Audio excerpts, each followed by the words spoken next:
आज के दौर में क्रिकेट के हीरो होते हैं, बॉलीवुड के हीरो होते हैं, तो बीते दौर में देश के हीरो हुआ करते थे, जिन्होंने देश की आजादी में अपनी जान तक न्यौछावर कर दी। हीरो की बात की जाए तो लिस्ट बेहद लंबी है। इन्हीं में एक हीरो थे जो देश को आजादी दिलाने की जंग में मूंछों को ताव देते हुए 27 फरवरी के दिन ही महज 24 साल की उम्र में इस दुनिया से चले गए थे।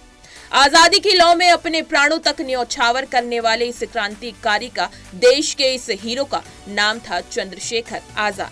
आज भी भारत में जब आजादी के आंदोलन की बात की जाती है, तब चंद्रशेखर आजाद का नाम बड़े ही गर्व के साथ लिया जाता है।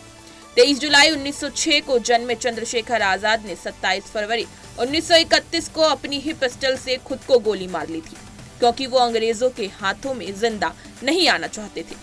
आपको बता दें, इस घटना के पीछे वजह बनी थी मुखबिरी।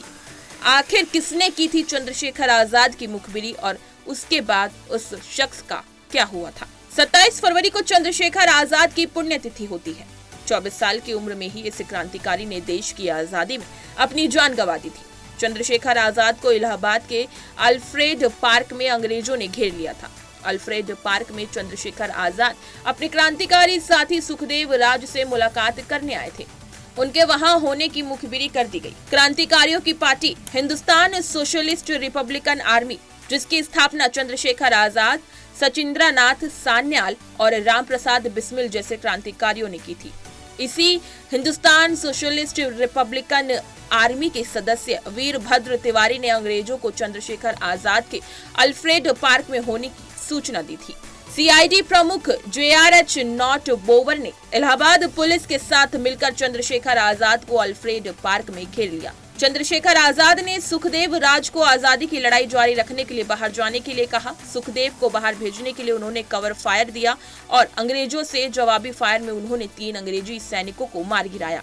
इस दौरान वो खुद भी घायल हो गए थे। उन्होंने प्रण लिया था कि वो हमेशा आजाद रहेंगे और कभी भी जिंदा नहीं पकड़े जाएंगे। इसी वजह से उन्होंने अपनी बंदूक की आखिरी गोली खुद को ही मार ली।